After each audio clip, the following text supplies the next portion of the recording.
মানে ভারতবর্ষের যে কোনো প্রান্ত থেকে যদি কেউ একটি লয়ের ডিগ্রি কেউ যদি পেয়ে থাকেন তাহলে তিনি হচ্ছেন লয়ার। আর ওই একই ডিগ্রি যদি কেউ লন্ডন থেকে পেয়ে থাকেন তাহলে তিনি হয়ে গেলেন ব্যারিস্টার। তাহলে লয়ার আর ব্যারিস্টার কিন্তু ইকুয়াল, এর মধ্যে কোনো পার্থক্য কিছু নেই। শুনতে একটু ভালো লাগে, গাল ভরা নাম ব্যারিস্টার, বোঝা গেছে? তার জন্য আমরা ভাবি বোধহয় উনি বোধহয় বহুত কিছু জানেন।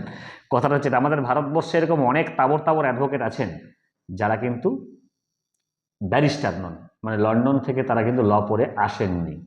এবার তোমাকে কয়েকটি কথা বলি তোমাদেরকে আমি। তাহলে একজন ব্যারিস্টার বা লয়ার তিনি কি করতে পারবেন? শুধু আইনি পরামর্শ দিতে পারবেন ঘরে বসে বসে। তিনি কোর্টে গিয়ে ক্লায়েন্টকে কিন্তু রিপ্রেজেন্ট করতে পারবেন না। সেটা করতে গেলে কি করতে হবে? তাকে স্টেট বার কাউন্সিল, কোনো একটা স্টেটের বার কাউন্সিলে গিয়ে কি করতে হবে?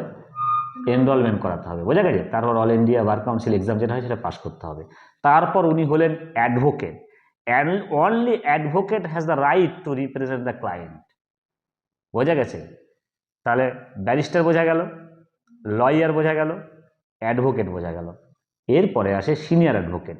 সিনিয়র অ্যাডভোকেটকে, সিনিয়র অ্যাডভোকেট শব্দটা শুনেই তো বুঝতে পারছে যে তিনি সিনিয়র।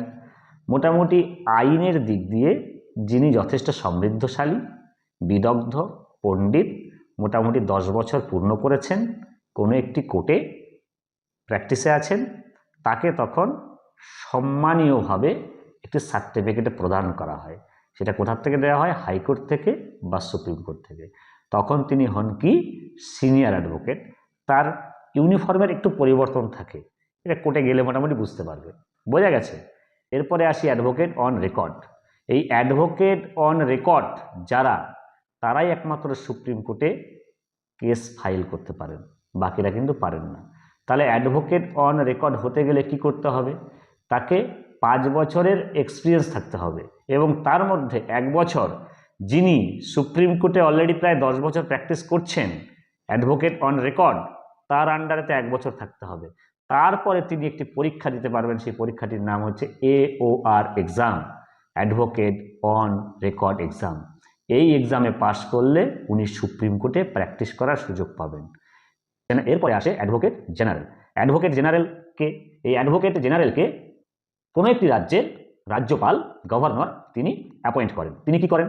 রাজ্যের যত সমস্যা আছে সেই সমস্যাগুলো দেখেন। কে দেখেন? Advocate general. তিনি হচ্ছেন যে কোনো একটি রাজ্যের ফার্স্ট ল অফিসার, রাইট? তিনি হচ্ছেন অ্যাডভোকেট জেনারেল।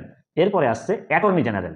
অ্যাডভোকেট জেনারেলের যেমন কাজ হচ্ছে কোনো একটি রাজ্যের সমস্ত সমস্যাগুলোকে দেখা এবং রাজ্যকে গাইড করা, আইনি পরামর্শ দেওয়া, যেমন কাজ হচ্ছে একটি অ্যাডভোকেট জেনারেলের, সেরকম অ্যাটর্নি জেনারেল, অ্যাটর্নি জেনারেলের কাজ হচ্ছে কি? একটি দেশের, মানে আমাদের ভারতবর্ষের যিনি আইন শৃঙ্খলা সমস্যা এগুলো যিনি দেখেন বা ভারতবর্ষের হয়ে যিনি কেস লড়বেন, মানে ইউনিয়ন অফ, আমাদের ভারতের প্রথম অ্যাটর্নি জেনারেল কে ছিলেন জানো? অ্যাটর্নি জেনারেল ছিলেন কি তোমার মতিলাল জানো। কিন্তু দেখো আমার থেকে গুগল কিন্তু অনেক বেশি জানে, সমস্ত শিক্ষকের থেকেই আশা করা যায় গুগল বেশি জানে, সমস্ত শিক্ষকের থেকেই বোধ হয় ইউটিউব বেশি জানে, তাই তোমরা এগুলো একটু দেখে নিও। কি মতিলাল যেন ছিলেন, আমি অনেক আগে পড়েছিলাম, ভুলে গেছি নামটা। হ্যাঁ, এরপরে আসছি সলিসিটার জেনারেল নিয়ে। সলিসিটার জেনারেলকে, তিনি হচ্ছেন second law officer of India. তিনি কি করেন? তিনি অ্যাটর্নি জেনারেলকে সাহায্য করেন, হেল্প করেন, রাইট? এরপরে আসছি পাবলিক প্রসিকিউটর নিয়ে। পাবলিক প্রসিকিউটরকে, এই পাবলিক প্রসিকিউটর, ধরো কোনো একজন অ্যাডভোকেট বহুদিন কোর্টে কাজ করেছেন, অনেক টাকা পয়সা ইনকাম করেছেন, এরপর উনি চাইছেন একটু সমাজ সেবা করতে, রাইট? তখন তিনি কি করেন? এই পাবলিক প্রসিকিউটর তথা পিপি হওয়ার জন্য তিনি অ্যাপিল করেন। তার কাজটা কি? দেখো, আমি রাস্তা দিয়ে পেরিয়ে যাচ্ছি, কোন একটা লোক আমাকে মারলো বা আমাকে আঘাত করলো, এই যে আমাকে আঘাত করলো এর জন্য কিন্তু দায়ী কিন্তু যেমন রাজ্য সরকার, ল অ্যান্ড অর্ডার ব্রেক হয়েছে তাই তো লোকটা এরকম কাণ্ড করেছে।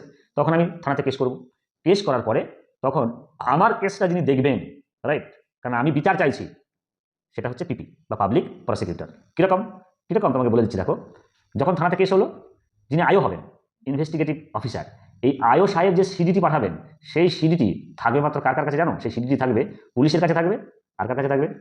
পিপি সাহেবের কাছে থাকবে, আর ম্যাজিস্ট্রেটও দেখবেন। যে যে অ্যাডভোকেটকে রাখছেন, মানে যিনি আমাকে অভিযুক্ত, যিনি অ্যাকিউজড, তিনিও জানতে পারবেন, অ্যাকিউজ তার যিনি অ্যাডভোকেট হবেন তিনিও জানতে পারবেন না কিন্তু ওই সিডিতে কি লেখা আছে, মানে কেস ডায়েরিতে কি লেখা আছে। এই গোটা ঘটনাটা যেটা ঘটছে সেটা হচ্ছে ক্রিমিনাল কেসের ম্যাটার, কিন্তু এবার এটা যদি সিভিল হয় তিনি হয়ে গেলেন গভর্নমেন্ট প্লিডার, বোঝা গেছে?